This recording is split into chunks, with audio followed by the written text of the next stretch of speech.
Ada 3 alasan mengapa sel mengalami pembelahan, yaitu untuk pertumbuhan, perbaikan, dan reproduksi.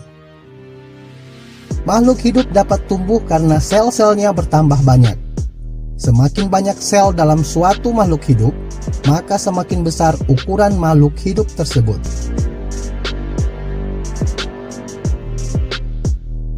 Pernahkah kamu mengalami luka pada bagian tubuhmu?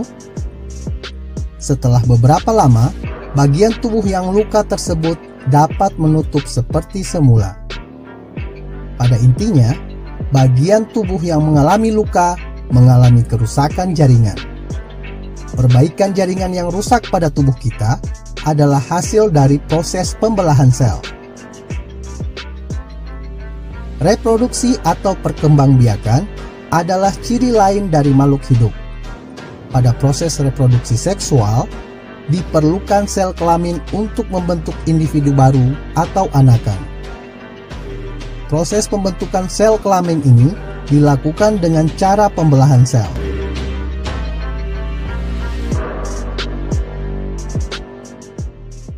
Pembelahan mitosis.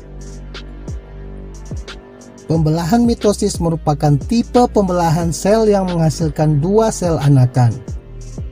Sel anakan tersebut mempunyai karakter identik secara genetik dengan sel induknya. Artinya, kedua sel anakan yang terbentuk mempunyai susunan genetika yang sama, termasuk dalam jumlah kromosom dengan induknya. Jumlah kromosom yang dimiliki oleh sel anakan adalah 2N, atau disebut dengan diploid. Sel diploid adalah sel-sel yang kromosomnya berpasangan. Pembelahan mitosis merupakan proses yang berkesinambungan yang terdiri atas 4 fase pembelahan. Fase tersebut terdiri atas profase, metafase, anafase, dan telofase. Setiap fase pembelahan memiliki ciri-ciri yang berbeda. Pada tahap akhir dari pembelahan mitosis, yaitu fase telofase, umumnya selalu diikuti dengan pembelahan sitoplasma yang disebut dengan sitokinesis. Pada saat ini, terbentuk cincin pembelahan yang berfungsi membagi sitoplasma sehingga terbentuk 2 sel anakan.